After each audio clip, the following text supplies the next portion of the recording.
In this episode of Hot Hardware's 2.5 Geeks, national security risks, mobile gaming mayhem, new Radeons, and many core Xeons. Next.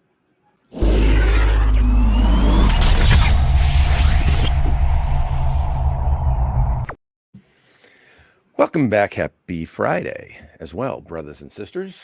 Dave Altavilla here for Hot Hardware, and you are watching the Hot Hardware 2.5 Geeks live stream. We're barely alive. It's been a long week. It's been a busy week. It's been a good week, but strenuous, I guess, would be a good word for it. Right, Marco? Yeah, that's a good word for it. Strenuous, yes. A vigorous week. Chris, you just got back from globetrotting. Are you quite literally around the world? Yeah. Yeah. I don't know what time or place or anything I am, so is what it is. We'll talk about that a bit later, I think. Oh yeah, we'll be getting into that faux show. Lots going on as we build into the Q3, Q4 holiday shopping season, and lots of new announcements, releases, things coming for CES in January. That fun time of year that we know so well. We're drinking from the fire hose again, and that's okay. Job security, I guess. Marco, what are you doing over in the labs for job security these days, by the way? For job security, not much, but I am testing a bunch of GPUs that people have perhaps heard of, and we can talk about them soon. We can talk about them soon, and AMD teased them, so we'll be talking about them, but can't talk about performance just yet. But yeah, we'll dig into that a little bit. I may or may not have those cards in hand. I don't know. What cards? Yes, can neither confirm nor deny. Playing poker or blackjack or. I'm a blackjack guy. I do not have the face for poker. You and me both. There is some skill to blackjack, though, thankfully, especially if you tip the dealer and they're nice to you. Chris, did you tip any dealers where you went? I mean, Malaysia's not a big tipping culture kind of place, but some tips go out here or there. It's the American in me. I can't help it. So yeah. Don't spit in the wind. Don't tug on the mask of the Lone Ranger and all that stuff, right? Tips. Mm-hmm. Are you working on anything in the lab? Yeah, I have a seemingly growing pile of workstations to churn through. So going to be a lot of big machines and surprisingly compact laptops with a lot of power to look at. So nice. Keep a lookout for that. Nice. You have Xeon W going on en masse, correct? Yeah. And some RTX Ada and we'll see. Ooh. Yeah. Sounds like big iron fun.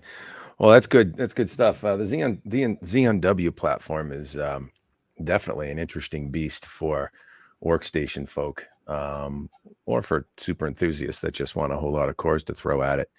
And we'll be talking about some Intel many core beasts in the next few minutes. But what do I have going on? Well, end of the month craziness for me. It was end of August, and I am in between right now in terms of hardware. I am thinking maybe I might get my hands on a new foldable coming to market, but I can't say by who.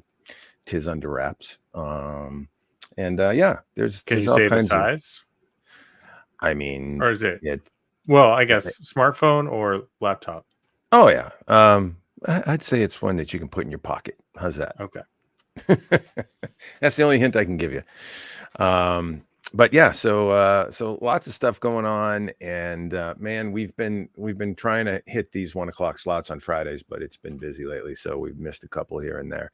But let's kick around some of the stuff in the news that's pretty darn interesting, and we'll go lightly through these quick hits, and then we'll get to the meat. Mobile gaming mayhem with Qualcomm powered devices and Intel Sierra Forest Xeons are coming in. Yes, we're going to talk about AMD's debut of the Radeon RX 7800 XT and 7700 XT and FSR3, which our buddy Zach looked at. So stay tuned for the meat. Well, let's talk about the quick hits. This was kind of wild, and it was something that our buddy, I'm going to drop a link in the I got to go to the main chat. Here we go, not the private chat. drop a link in the chat. Our buddy Nathan Ord, who, by the way, is a security guy extraordinaire. He's actually finishing up his undergrad for cybersecurity and has even done a internship stint with the NSA. So the guy knows his way around. Chinese cellular IoT radio modules pose an alarming U.S. national security risk, by Nathan Ord. Nordy, as we call him. This is wild stuff. So in a lot of devices in the IoT, here's the kind of long and short of it.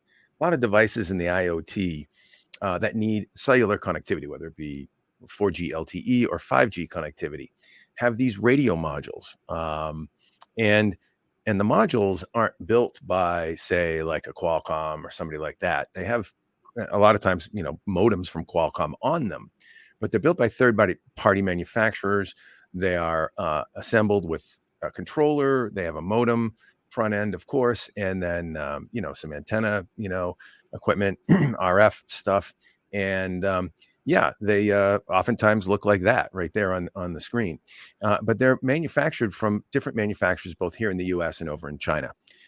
The problem with these things is that they are the link to the outside world for anything that they're plugged into.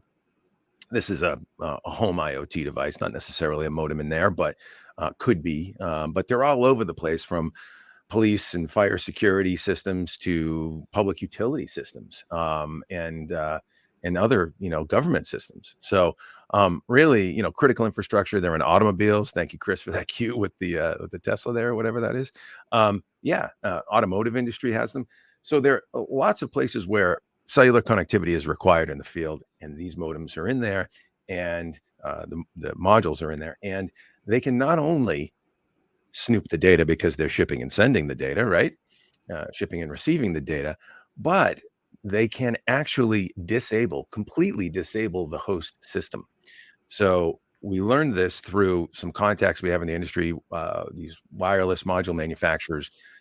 You can literally fire these things up remotely if you're the module manufacturer, and look at data, and then also control the system and brick it, shut it down if you want. As a matter of fact, John Deere had a situation over in Russia, or the Ukraine, actually, where a Ukraine John Deere dealership had about $5 million worth of farm equipment stolen by the Russians. And in an attempt to bring it back over the border to Russia, John Deere was able to shut down the tractors and whatnot because they had these modems in them. They shut down all the equipment and bricked it before they could get it across state lines. So interesting, fascinating stuff. And the moral of the story is, if the modules are made in China and they are governed by the rules of the CCP or the Chinese government in general, that leaves a serious security risk when they're installed, especially in things like you're looking at here, national infrastructure, the electric grid, and places like that. Kind of crazy. Marco, thoughts there? Chris, thoughts there? Seems feels a little tinfoil hat, but not really. Not. I mean, it's kind of a trust no one, not even yourself, when you have these manufacturers who are, using components from other manufacturers down the chain, and it's Right. wondering who has how much control of what part of a product and what that product's going into. And we see a lot of times products are used in ways that the manufacturer never really expected. I'm trying to think, was it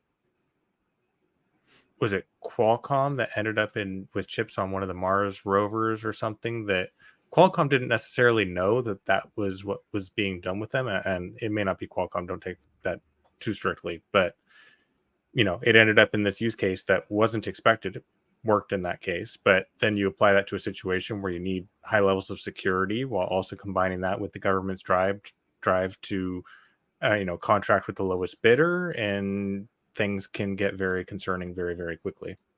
Yeah, well, and that's a good point about the lowest bidder, because the Chinese module manufacturers have been basically flooding the market. They've been really undercutting U.S.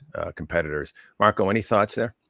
Yeah, I don't think it's tinfoil hat at all. I think you have to have a healthy level of skepticism and scrutiny if you're incorporating anything that communicates over a network built in it's not that China is an enemy of ours, but let's face it, everyone wants a piece of the U.S. economy, and the U.S. is a superpower. So I don't think it's a reach to think that these modules may have some sort of backdoor, what have you. I do think that the devices they're used in would need to have circuitry to allow that module to shut the device down, or etc.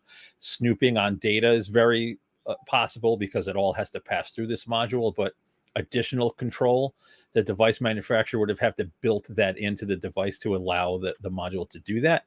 But yeah, I mean, it's scary stuff. I don't put anything past any of these large corporations that are putting devices on networks. You hear about scary stories all the time, from thermostats to cameras to baby monitors. So Where there is a will, there is a way. Exactly.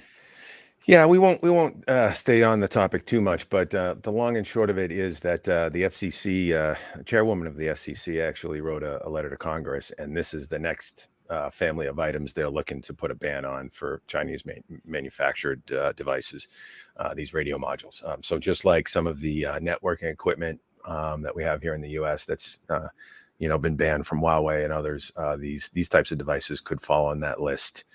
If Congress puts it through, and that's going to take some time, obviously. But the FCC already piqued their interest, so we'll have to see. We'll have to see how that flies. But interesting stuff, and man, you don't even think about it. There could be U.S. silicon, right on these modules, but if they're built overseas, or there could be U.S. silicon snooping on other entities. I mean, we're not immune to it either. Yep, absolutely. They are, well, we'll leave it at that.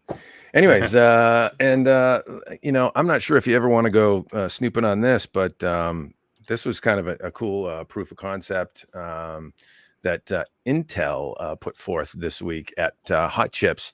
Intel details a silicon photonics processor with 8 cores and a whopping 528 threads.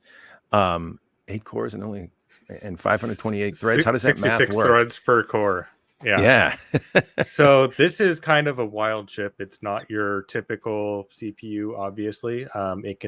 It I guess you technically can do CPU compute, but it's used for a very particular kind of workload, like graph databases, used in a lot of neural networks. Mm-hmm. And so what happens with those workloads is you're doing really not a lot of compute, very small operations, but they're very dependent on memory accesses. And if you know anything about CPU design, when you're crunching through a workload and you need to access memory, it takes time for that, request to get out to the memory, fetch what it's going to fetch, bring it back to the system.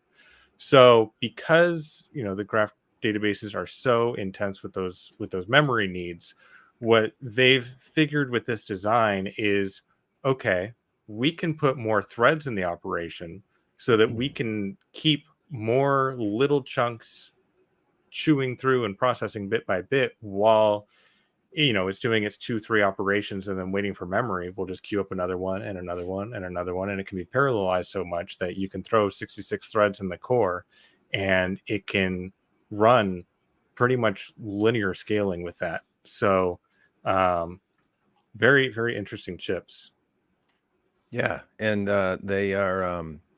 they can be chained together off-die optically over a network, and an off-die network, an optical network. Marco, what do you know about this stuff? It's pretty wild. HyperX optical mesh, Intel says these processors can connect up to 2 million cores while keeping the maximum node access latency as low as 400 nanoseconds. That's a lot of cores. Yeah, so this was actually the foundational tech was discussed back in 2020. This was a DARPA and Intel sort of co-developed project.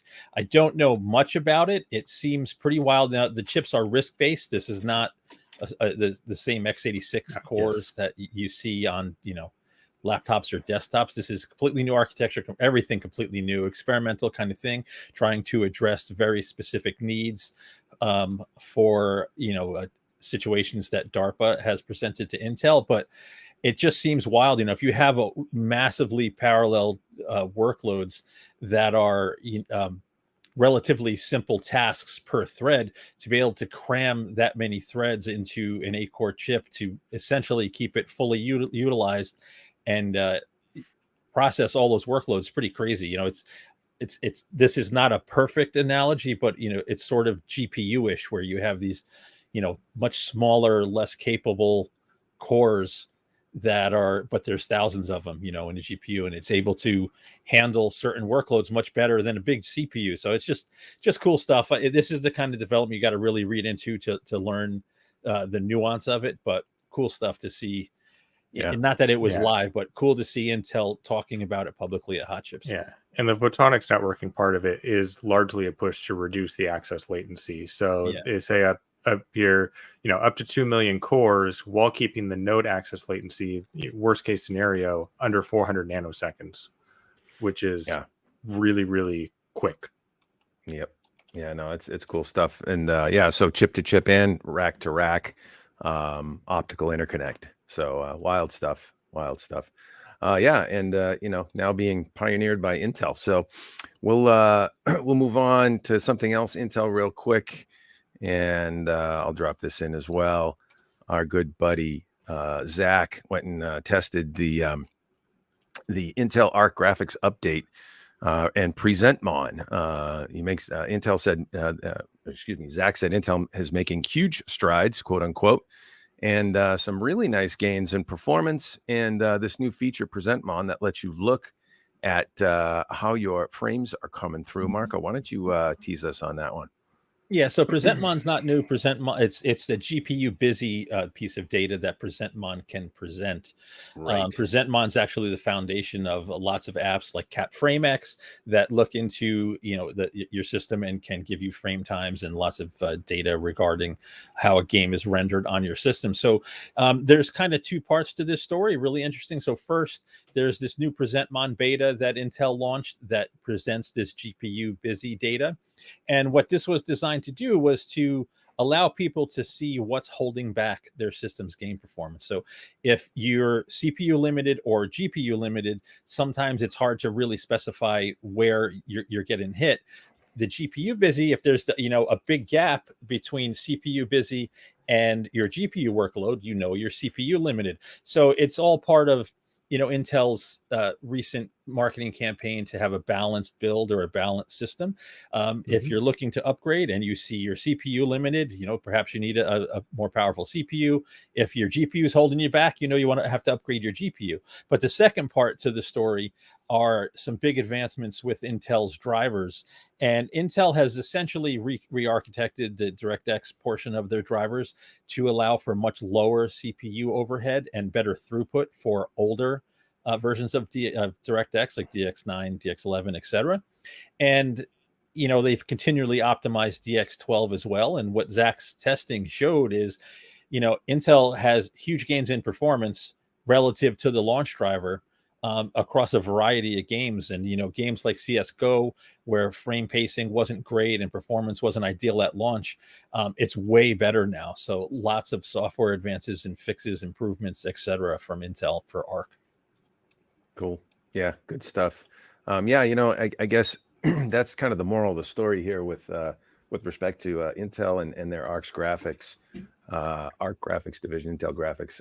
They're still pouring a lot of resources into optimizing the experience as it exists today on their current silicon, and then of course readying software for the next generation of silicon, Battlemage, which we are hearing is in the wings, but no news on when that might be just yet. So it'll be interesting to see how that plays out in the weeks ahead. We'll finish off with this little quick tease before we move into the meat. But how next-gen GPUs could pull more than 600 watts directly from the motherboard. I hope Battlemage doesn't pull 600 watts, Intel, but that sounds pretty cool. Typical PCI Express slot pushes about 75 watts, right? In the slot, and this would potentially get that spec up to 600 in the slot. What do you guys think about that? Yeah, so it's not out of the PCI Express slot. ASUS has a second slot on the motherboard that's essentially right. takes the the new ATX3 high powered, I'm forgetting the exact name of the connector. You would Yeah. feed that into your motherboard, not into your Right. GPU. And there's a secondary slot on the board that feeds that back into the GPU. So you don't have cables dangling over everything, messing up your rig. So, obviously this would require every motherboard manufacturer adopting it and every GPU manufacturer adopting it. This is just a suit for now. This is ASUS's way of saying, hey, look what's Clean it up. possible to clean up a system, right? Yeah. And so if you have multiple power feeds or a really high powered ATX3 power supply feeding through that port, and that high powered connector can handle that workload instead of having it come through the cable directly to the GPU. It's just going to pump it through connectors on the motherboard. It seems like a good idea because it's the messiest part of a system nowadays are those power cables, and it would be great to eliminate them or make them far less visible. They would still be going to the motherboard. At what point do we just flip the motherboard completely around and hide everything? Well, that was the hide the concept that CPU, hide the Gigabyte GPU and altogether. did. Yeah, just everything. No RAM modules, nothing. Take a lot of work and a lot of cooperation from a lot of people. I don't know, and we'll move on, but I don't know how comfortable I am with this. I wonder why it hasn't been done before. That's a lot of current to carry over PCB traces, and I guess obviously physics will allow it, but when you think about the thickness of a PCI Express power connector, and it's just a lot of current to go through those PCB traces, right? I mean, I don't know. Yeah, but it seems like a lot. Even if it was a separate layer with it'd have to be a separate layer. Nice thick copper trace. Yeah, but then I don't think it would be an issue. Then you consider compatibility with, say, MITx boards. Is there even space for that extra connector to be on there? And it's kind of there's a lot to it. If you have a full ATX board, obviously there's probably going to be room depending on how advanced the other features you're throwing on the board are going to be. But it's not going to be a one size fits all solution by any measure. Locks the buyer into, we'll put this, Harley Worgan says, locks the buyer into ASUS GPU and motherboard unless it becomes a standard. Yeah, that's true. Anything custom like this certainly would be. But it's an interesting concept, and I applaud ASUS for pioneering it. Look at how the signal and power lines are completely separated on that connector. I'd have to go up one more. Yeah, right there. Signal and power are completely separate. Again, that just seems like a lot of current. But hey, like you said, Marco, a separate layer on the board because you're going to have a separate layer. I think.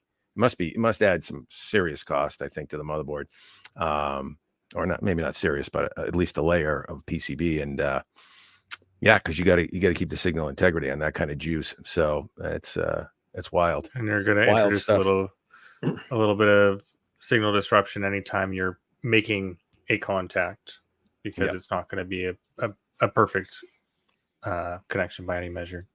Righto. Well, anyways, so that's interesting stuff. We'll have to see what happens if any of that kind of technology or some derivative of latches on in the future. But ASUS is looking at it now pretty closely. So cool stuff. All right. Well, let's move on to the meat, shall we, gents? We get some stuff to talk about in the mobile market. A few days back, the good folks at Qualcomm stepped out with an announcement called the Snapdragon G series mobile platform for gaming handhelds. And as you can see here, they've got kind of I don't want to say good, better, best, but they've got a sort of an entry level, a mid tier, and a premium level. Snapdragon G3X is the premium tier. That is a fan, actively cooled. Mid tier is actively cooled as well, but the low end is passively cooled, completely quiet. And those are reference designs, or I should say, you're looking at an example of reference design. The only reference design they brought out was the Snapdragon G3X, the high end version for manufacturers to latch onto and build devices with. But interesting stuff. Scroll down a little bit to the specs, Chris. This is an all Android platform first, and then they're working on Marco, remind me how they would bring in. There was Steam and Xbox streaming. I think, generally speaking, that's what we're talking about, right? Right. For like the G1, so they're all 8-core chips, but their Right. GPU and media capabilities and wireless capabilities, that's how they're kind of tiered here. For like the lower end G1 Gen 1, or I shouldn't say the lower end, for the entry point G1, that one is really going to be designed for lightweight, lower power devices that would use streaming services like GeForce Now. Right. Right. It obviously is perfectly capable of native rendering, but doesn't quite have the GPU horsepower of the higher end ones. As you step up the stack, you're essentially getting a high powered 8-core mobile chip with either Adreno 21 in the G2 or Adreno 32 in the G3X. So you step up in terms of GPU horsepower, but you have room for a lot more cooling, in this sort of form factor than you would in a phone, and you're pushing full HD plus resolutions with 144 hertz displays. So nice compact displays, nice pixel density, better cooling solutions for these mobile chips. And we're coming up on a couple of generations now of refinement on these mobile devices. And as the software gets better, the hardware gets better. I'm looking forward to seeing sort of what happens now that we have sort of a huge influx of this class of device. Yeah. Yeah, it'll be interesting. I know Razer historically has stepped out with Qualcomm on these types of devices. So we may be seeing that. I'm trying to think if was there anything formally announced, Marco? I don't believe it has been yet. Well, yeah, there's the updated Razer with the high end chip. Okay. Updated Razer platform. In terms of partners, nothing has been disclosed yet. Right. So there you go. That's the stack. Yeah, interesting stuff from Qualcomm. I mean, I think it's important that innovation keeps happening in these mobile gaming experiences, and it's nice to see the Android platform continue to evolve in this regard. So regular Android gaming and some game streaming as well on these devices, pretty cool stuff. Given the Switch and Steam Deck are run for its money, I guess, right? Yeah, I mean, the Switch is getting long in the tooth. The Steam Deck is sort of like the de facto device that everybody's comparing these things to. Right now, it's like the Wild West, though. You have the ROG Ally running Windows. You have the Lenovo Legion, we're going to talk about in a bit. That's a Windows device. You have Android devices. You have Linux devices. It's kind of all over the place. So we'll see where the chips fall. I think that one of the better things that's going to come out of all of this is sort of the ability to leverage Steam libraries across all these different OSs, each better with each generation. Sort of possible already, but we're getting better and better. So yeah, we'll see. And people are going to choose to play on the system that is where the games they want to play are as well. Right. So maybe this could allow more advanced games to come to Android and give more of a PC-like experience. Maybe it will be relegated to streaming more. We'll have to see how that shakes out. It's a little bit of a chicken and egg situation there too. Yeah. But it's interesting. And Marco, you make a very good point. You think about the Nintendo Switch that is done so well. Nintendo has absolutely milked that product. It has... what's the NVIDIA Tegra? Is it Tegra X1 that's in there still? It's the K1. Yeah, it's the K1. Yeah, like it doesn't even, NVIDIA doesn't even, they discontinued that family. They're still making the chips, obviously, but they discontinued that family. So it is getting long in the tooth, and it's about time somebody took it to task again, So yeah, like the Switch is essentially a Shield tablet, right, with controllers attached. Yeah, with different NVIDIA software. Shield. Yeah. So wild stuff, and hopefully, let's see, what's this? Tim's saying that it could be region related as well, because mobile gaming is significantly more popular in a lot of the Asian countries. They're going to mobile first, and so these products could take a lot more adoption in those regions first, and maybe spill over to the US or vice versa. But it'll be interesting again to see how that shakes out against the x86 handhelds we have with the AMD chip and all that.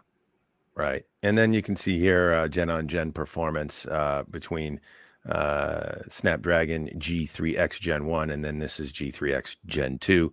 And as you can see, some really nice lifts if you're looking at things like GFX Bench, 3D Mark, and yeah, good stuff. So from the folks at Qualcomm, keep an eye out for that. I suspect we should see some devices being announced over the next quarter or so, one would think. Snapdragon Summit comes in late October. That's been announced. Want to keep an eye on that for potential announcements, as well as, of course, upcoming CES. We'll see. And then, yeah, let's drop this in for Lenovo. This is not a Snapdragon G powered device. This is actually powered by an AMD Ryzen Z1 processor. The Lenovo Legion Go handheld and micro LED glasses bring exciting new twists for PC gamers. There it is. Miriam Joie actually caught this bad boy in New York, I believe, for a little bit of hands-on action. As you can see, again, similar form factor for sure. And it's cool. It has detachable controllers. And let's see, what's the display? Looks like, well, let's see. So yeah, AMD Ryzen Z1, 16 gigs of LPDDR5, 7500 megahertz memory. Wow, that's zipping along. And an 8.8 inch QHD plus IPS display, 144 hertz. So yeah, what do you think about that there, Christopher? Seems like a very nice display. Bigger is better for gaming generally, though, when you're trying to be mobile with it, it may also be too big. I've seen some comparisons of this up against the Steam Deck. It is a little bit taller with its aspect ratio and size, and it's a lot bigger than something like the Nintendo Switch. But again, depending who you are and how you're using it, that may not be a problem at all. I think the detachable controllers are very cool, and it's not simply a Switch copy with that either. So these have a really cool trick where you can put them in this stand here, and I believe there's a laser that shines out the end of the controller to track its position just like a mouse would, and so you can guide it around as a mouse while you're also using the other controller to control, say, your character's movement or something. So you can get the aiming precision of a mouse with your right hand while still having the controller for your left as you're on the go. It's really wild. And I think that's quite innovative, because one concern a lot of people are going to have, especially if they're playing like first-person shooter games with these gaming handhelds, is, I don't want to go back to thumbsticks. I miss the precision of using a mouse. And, provided you have a hard surface to work with, this does give you that option in the same device. And then it has connectivity. It looks like wireless connectivity. Is it wireless? Yeah, it looks like it, for Lenovo Legion glasses. And that's Type C. Oh, it's Type C. Oh, it is down Type-C. here. Okay. You can see the USB-C going in the bottom. So these glasses actually will work with pretty much anything. They say any Windows PC, or I think they said even Android devices, and it basically is just a display in glasses projecting in front of you, so that you can have that big screen gaming experience no matter where you are. So say you're on an airplane or something, crammed into your little seat, ask me how I know, for 34 hours. You can still get a nicely projected screen and presumably a better gaming experience in front of you in that situation. But because the Legion Go has Type-C on it and display out, you can use it with that as well. So as you can see in this photo, using the Legion Go below. My camera's not happy. Overheated. Below, oh, bummer. Yeah, I think I forgot to switch it out to 4K 60. My fault. You can use it as a controller while still looking up at a larger screen if you so desired. So pretty neat. Yeah, there you go. Yeah, good stuff from the folks from Lenovo. And yeah, another design win for AMD Ryzen Z1. The folks at AMD powering that. It will be interesting to see how that performs, and hopefully we can get one of those in pretty quick to get some testing done on it. That'd be cool. Marco, you want one of those? So I haven't been sold on any of these sort of form factor gaming devices. My initial gut, though, is the Lenovo Go, as soon as I learn how to speak, this is Yeah. my gut says this is the one I would like best. The 16 by 10 screen, I think, is a good idea. It gives Lenovo some flexibility to, render games at 16 by 9 and have some extra screen real estate for something else. And I'm just Right. spitballing. I have no info about that. I'm just, guessing that that's a possibility. The larger form factor allows them to cram the Z1 Extreme, the fastest of the Z1's processors in there. So performance should be good. And Lenovo, they're really adventurous with some of these form factors. Over the years, we've seen some crazy laptops and different sort of mobile devices that they've built. They're not afraid to take risks and come out with something wild for a first gen and, refine it over time. But I like this. The removable controllers, I think, is a good idea because you can, dock the device to your TV and you have the controller separate. Like, lots of cool stuff is possible with this sort of form factor. I'd have to sort of feel it to see if it's too big or not. But my gut says I would probably like this one best. But Yeah. I reserve the right to Gotta change try my it. mind once I've tried them all. There you go. That gives you a relative size right there. It is a little on the chunky side, but hey, you're gaming, It's Figures the sometimes better. ergonomics are going to matter if you're going to be, going through a 2, 3, 4 hour gaming session or something. Holding a heavy device could be a problem if it's, hitting your hand in weird ways, also a problem. So do have to get it in hand and see. But to that effect, I think these are going to be available in regular retail stores. I would assume that's like a Best Buy, Micro Center type of situation. I'm not exactly sure who, but yeah. And you hopefully can that see gives. Go ahead. I was going to say, hopefully that does give you an opportunity to try it before you buy it and find the unit. Like, I think there are ROG Allies being sold the same way, and make sure you do like it before you get it. Yeah, I know, and you saw a couple of different use cases there. Love the kickstand, great idea, detachable. So now you're getting rid of that heft that you were concerned about, Chris. You can just prop it up on a table if you like, and expandable storage. It looked like up to 2 terabyte expandable storage as well. So for your game library. So yeah, we'll have to see. Tim notes, Paw Diddy Sweezy saying depends on how long the battery lasts as to how much fatigue you'll get playing on the go. Yeah, well. We'll have to see. I don't know. 45 watt hour battery seems like kind of small. No, 49.2 watt hour battery. Yeah. With rapid charge. I don't know. We'll have to see. I mean, it's only an 8-inch display. So, and I think that chip configures up to 35 watts on its own plus the display. So if you're really, really taking it full tilt, probably not going to have all that great a battery life on it. But if you dial back your settings and take it a little bit easier, you can get a few hours out of it, maybe. Yep. Yeah, full. Looks like they're saying it's 25 watt TGP in the processor there, but we'll have to see when we get it and what it can do. And yeah, we'll be requesting one promptly from Lenovo. Beautiful.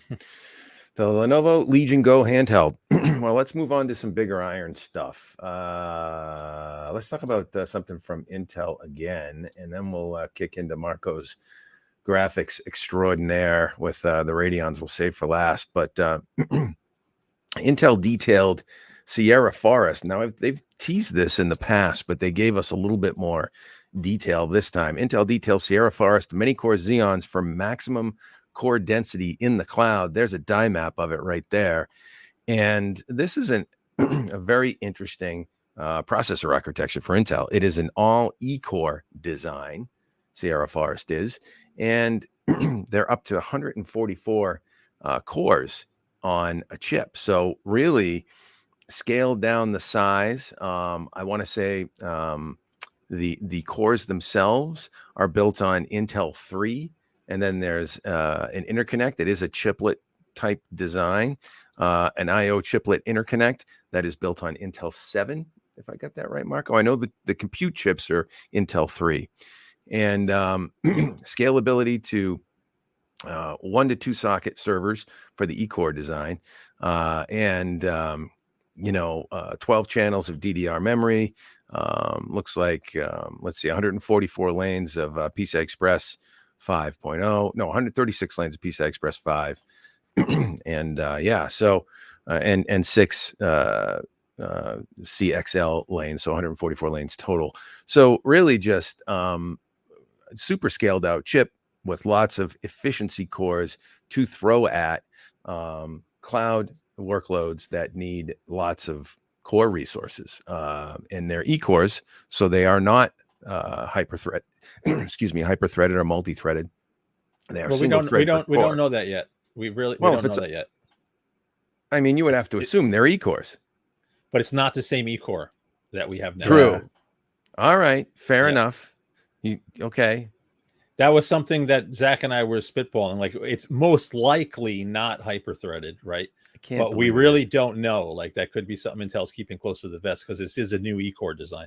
And we speculate it's Crestmont, but we don't have that information. And there's some other nuances to that too, because I believe like with Alder Lake, Raptor Lake, you can disable cores, but you have to have at least one P core active because there's some instructions or something that Windows is looking for that only the P cores can handle or something to that effect. So to see an all E-core design from that perspective is interesting, and there must be something different about these E-cores to allow that to happen. We can say we don't know that in terms of the threading and whatnot, but if you think about the applications for these chips, these are cloud cloud optimized platforms here. So they're really designed for hyperscalers, AWS, Azure, take your pick, for cloud services. And in those applications, a lot of times hyper-threading, or I should say multi-threading, can be an issue because of the noisy neighbor effect. So you can swamp a core with having a neighbor on another thread on the same core that's utilizing resources. And so a lot of times these many core designs, like if you look at whether it be Ampere or even what a little bit of what Tenstorrent's doing, they're all single threaded. Yeah, and even with Bergamo, the chip I looked at had SMT enabled, but they've also got chips that just don't have SMT. So right. So we'll have to see. Yeah, it depends. So we'll have to see, but it's interesting stuff, and Intel's teasing a little bit more again, in and around hot chips here. So keep an eye out for that. I'm trying to think. What did they say for time frame on that, guys? Again, I'm forgetting. I believe it's next year. This is not going to be for this year. I don't have the exact date, but the other thing to consider, I hate to go back to the SMT thing. This gives Intel core leadership technically per core, the number of CPU cores per socket versus EPYC. But because we don't know the answer on threads, AMD may still have the thread capability lead. So that's why we'll see what happens. It'll be interesting to see. Yeah. Show up. Oh, early half of next year. So yeah. So it's 1H 2024 when these devices or these new chips will show up in data center customers, at least in their hands for testing. And so really interesting to have massive memory bandwidth upgrade. With 12 channels of DDR5, with a big core count upgrade with newer cores on a newer process that we really don't have much information what it's going to do in terms of efficiency. But if Intel delivers on all fronts here, these could be really interesting chips, right, for data center and cloud workloads. Yeah. And you can see where sort of Intel's mapping out their Xeon portfolio from Sapphire Rapids to Granite Rapids to Sierra Forest. Sierra Forest is a performance per watt optimized platform. You can see right there. And Granite Rapids will be coming. That is an all P-core design, is it not? I'd have to go back and look at that again.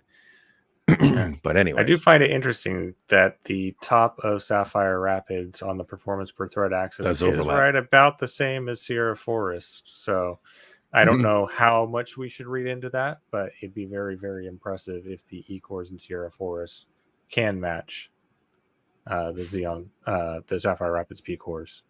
Yeah, find out. Yeah, per core performance. To call them an E-core, there must be a sacrifice, right, versus the P core. But the first gen E-cores were essentially as fast as Skylake, and they were much, much smaller. So Intel learned a lot this time around. So I'm expecting big IPC performance improvements, and potentially with the new process, if they're getting high clocks and better efficiency, like there's just so many questions unanswered. But it could really be a very interesting chip if Intel hits the data center the space is getting so interesting anyways. I mean, the comment here is it is all based on the workload, and the workloads have gotten more and more diverse and needing really more and more specialized architecture to make that workload fly. It's a wild time. Yeah. If you think of the applications again for Sierra Forest, this is more of a standard cloud compute, standard, many tenant, many container cloud workload environment. It's not AI and specialized accelerators like you see where that Intel is targeting with Sapphire Rapids. But yeah, when you talk about traditional hyperscaler cloud workloads and data centers, that's where this will fit in. So it'll be interesting to watch. Sierra Forest coming to a data center near you early part of 2024. So good stuff. All right, let's move on to the desktop, the gaming desktop, and talk about a couple of things that Marco's been kicking the tires on. Allegedly. He's been allegedly kicking the tires on. That's true. Allegedly. AMD unveils Radeon RX 7800 XT and RX 7700 XT to battle GeForce in 1440p gaming, we said. 1440p gaming dogfight. So yeah, there you go. The 7800 XT, the 7700 XT. We're looking at the speeds and feeds. We can see those. So we can speculate as to the performance envelope, but we cannot confirm or deny these findings, just that there's claims being made in this regard. And they're talking about a 4060 tie beater, right? So Marco, what do you think about that? So they're actually talking that and the a 4070 XT beats 4070 more often than not, right? And and that these, AMD's positioning these two cards as the spiritual successors to like a 2070 Super, a 5700 XT. If you are on that generation of cards still, these are the AMD versions that you may want to consider for upgrading. But yeah, so these are based on Navi 32, not the same GPU as the 7900 series.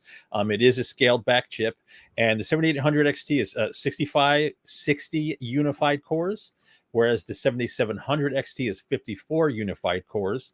And then that also means the same number of second gen ray accelerators for the devices. And, scaled back memory interfaces, but they still have a fair amount of memory on board, 12 gigs for the 7700 XT. So kind of slots in obviously ahead of the 6700 XT, and the 7800 XT is that full 16 gigs. And yeah, so these have sort of been a long time coming. I think we're 9 months out or 7 months out from the 7900 launch. Yeah, I wonder why. Yeah, they're coming at, I think, an okay time, right? There's been sort of lots of disdain for the GPU market in general from gamers after the last couple of years. And you could just see the comments. It used to be GPUs were the most exciting thing to write about, and readers loved to chat up GPUs. Now half of the first comments on articles, oh great, another GPU I can't buy, right? But that's not the case anymore now. And things are below MSRP now, and it's kind of time for this mainstream segment to get an infusion of fun. So I'm okay with the timing, whatever. But yeah, so we're looking at potentially some good performance. When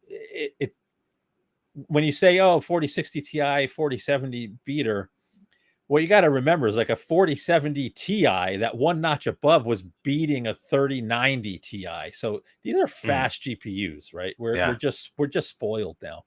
So current gen full RDNA 3 architecture with all of the features that are available in the 7900 series, but in these scaled down GPUs hitting or supposedly hitting lower price points. So we're talking $449 to $499 for AMD's suggested retail pricing. Now we know if someone's got a custom board or overclocked board, it's probably going to come in a little higher, but we'll see where things land once availability ramps. But yeah, I'm looking forward to it. They should be, if AMD delivers on the promises, these should be very strong cards for 1440p. So more general question. In this tier, we're noting that there is a $50 difference do you think it's worth getting a higher end version of, say, a 77 XT versus just getting a base level 7800 XT kind of comparison when you're getting these very, very narrow stacks? Is there really room for the AIB partners to make the fancier version of a mid stack card, or should they just okay, you've just pointed out the big problem with this launch, because there's no reference 7700 XT. There will be reference 7800 XTs, but no reference 7700s. So if you tack on another $20 for a partner board that did some fancy bells and whistles, why not spend that? Personally, I would automatically recommend going for the 7800. This $50 sort of segmentation is probably not enough. And I'm hoping that AMD is not making tons of 7700s, because I would think virtually everyone would go for the 7800, assuming it delivers on its performance promises. It just feels like a similar conversation we had to the 7900 XTX and the XT, where there was a $100 difference in that case, and then we saw the XT drop down a bit more. Right. After a couple months. I think we got to see what happens in the first 6 months, right? If availability is high, I would not be surprised if we saw some creative promotions with the 7700, because that is sort of, still a lot of money for a GPU for most people. $450 is still a lot. But let's say they're able to do a promo at $399 with a free game, and then all of a sudden it becomes sort of interesting to people, and that sub $400 price point is definitely going to entice more people. I'm totally speculating. I have no information on that. I'm literally just thinking of what I would do if for some reason I was forced to launch it. For the manufacturers, you can always lower a price, but raising the price on an existing product doesn't really go well. Yeah, exactly. It doesn't work. You can't go back up. Yeah, no, I totally agree. I think that's, I'd be putting money on there being $399 deals for that card in the not so distant future. Who knows? It is speculation, but I'd put money on that. What's interesting, though, is you look at the differences between the 7800 XT and the 7700 XT, and you can see the raw memory bandwidth differential is stark. Big. So, so that'll be interesting to see how they map out. And then, of course, 16 gig frame buffer and 12 gig frame buffer, respectively, 7800, 7700. Let me see, 12 gig frame buffer, 4060 Ti. That's a 12 gig card these days, right? Yeah, I'm trying to remember. So it's certainly, and then like a traditional 4060, there's only an 8 gig version available, right? So, and I wonder what the pricing is these days for a 4060. It is an interesting play by the folks at AMD. Yeah, I think there's two. The safe bet is the 7700 XT is going to, both of these cars are going to demolish the 7600. So if you were disappointed in the mainstream launch for 1080p, these are going to demolish the entry level cards. But yeah, I think it's all going to the lower price point. It's all going to be determined about the ramp and the initial reception. If the initial reception is poor, I think that one is ripe for promotions. But we got to see how things shake out. $50 is $50, but it makes sense to go for the higher end card based on the specs. The 7800 XT is half the price of the list price of the 7900 XTX, and is probably going to be a very good value in that regard, because it's probably going to give you more than half the performance. Right. So the flip side is you can save if I haven't looked. I'm not talking about any real numbers here. I'm literally just speculating. But if the 7700 XT is 8% slower than the 7800, but it's 10% less, and you can overclock it, I can see some people saying, I'll save my $50 for a couple frames per second. But again, like in terms of frames per dollar, it probably makes most sense for the 7800 XT. We'll see. Yeah, we'll see very soon. 8 gig 4060 Ti at let's see, what is that? $399, and then a 16 gig at $499. I'm dropping links in now. So it's kind of like, we got some tweeners here, versus the 8 gig 4060 Ti. The 7700 XT gives you another 4 gig of frame buffer. but it's $50 more technically right now. And in you terms you of literally MSRP. you just laid out exactly why this card is 449, right? It's Yeah. it's less memory than a 16 gig 4060 Ti, more than Yep. the 4060, but they're expecting performance to be better. So you can Yep. say, hey, look, you could save $50 over a 4060 Ti and get better Yep. performance, right? That's why this card is 449. It doesn't have to be 449. Right. This is Nvidia's doing. Well, and interestingly, Marco and I know a little bit how the sausage is made, and Chris, you do too.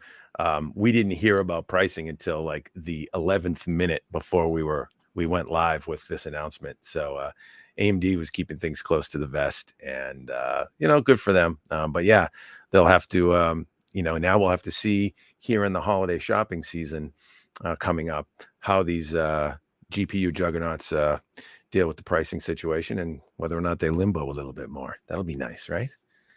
Yeah, and to see how far down DDR5 pricing has come, and the promotions on like a 7800 X3D, and how much more mature the the memory compatibility and memory performance has come on the AM5 platform. It's this holiday season and is going to be a really good time to be a PC gamer. I think you're going to be able to build a Good really value. fast system, right? Something previous gen. If you wanted to build the 3090 Ti with the best gaming processor, you were spending bank, right? This generation, a 7800 X3D with this class of sub $600 GPU will beat that previous system, right? So, and DDR5 again, prices have come down. SSDs have gotten much faster. We have Phison E26s everywhere now. It's a really good time, in my opinion, to be a PC gamer this holiday season, because all of this stuff's going to be available. I think pricing is going to come down a little bit more. And if you want to upgrade, just do it. Yeah. Just buy it. No, I'm just kidding. Just do it. Yeah. The more you buy, the more you save, right? Like Jensen says. Well, good stuff from the folks at AMD. Good to see them keeping the fight in the market, and competition just makes everything better for the end consumer. Let's face it. So no matter what team you're on, you want both companies to have competitive products, because that keeps the prices competitive and all that good stuff. So yeah, man, choice is good, and hopefully the folks at Intel will step out with Battlemage soon, and we'll have another choice to look at. Right? Yep. We'll see. Absolutely. All right, let's look at this real quick before we wrap up. Good old Zach did another one, and AMD FSR3 and NVIDIA DLSS3 frame gen, a PC gamer's perspective and how they differ. So FSR3 with frame gen is very different. It works on all GPUs, not just NVIDIA's high end, where they have frame gen on the 40 series, higher end 40 series chips. It works across the board on their product lines, and it also will work on other platforms, other GPUs as well.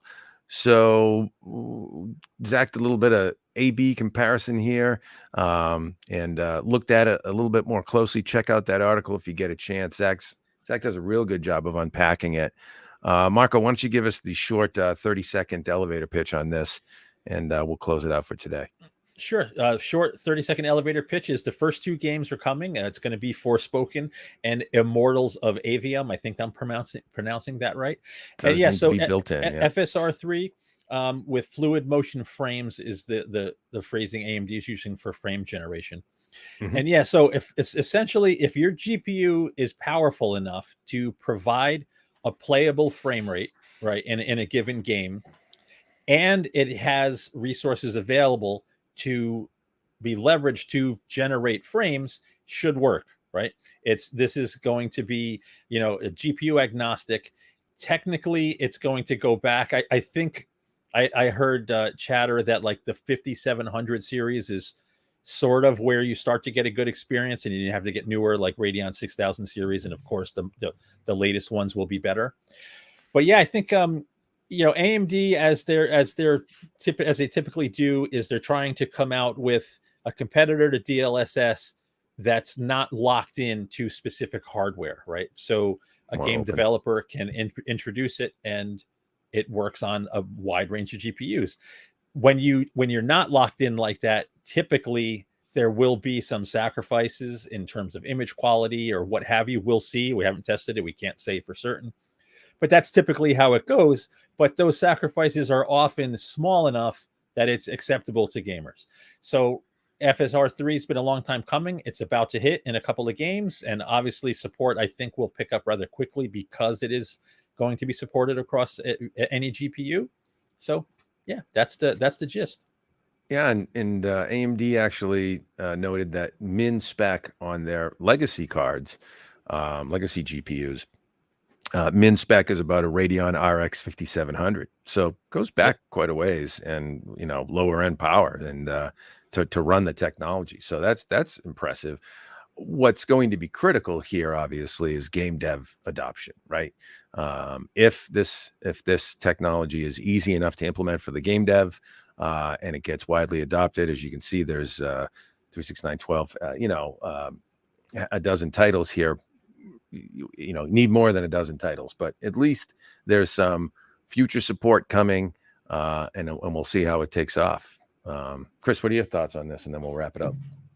I mean, they talked about it at the 7900 XT XTX launch, teased it then, and it's always nice to see more options for a kind of solution. So it's kind of one of those, we do have to get it in hand and see it and sit with it and experience it before we can really draw any strong conclusions. But just to see that it is there and they are trying to do it, excited for it.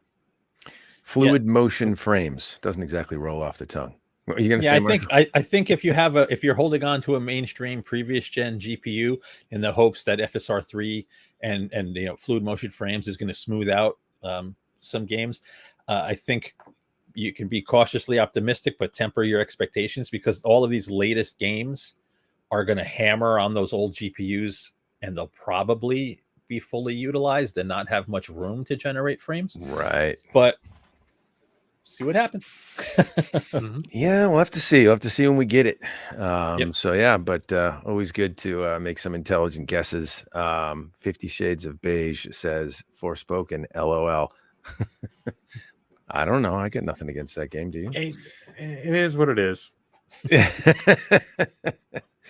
Well, anyways, we'll wrap it up for today. Happy Friday, everybody. You can find us on the web at hothardware.com.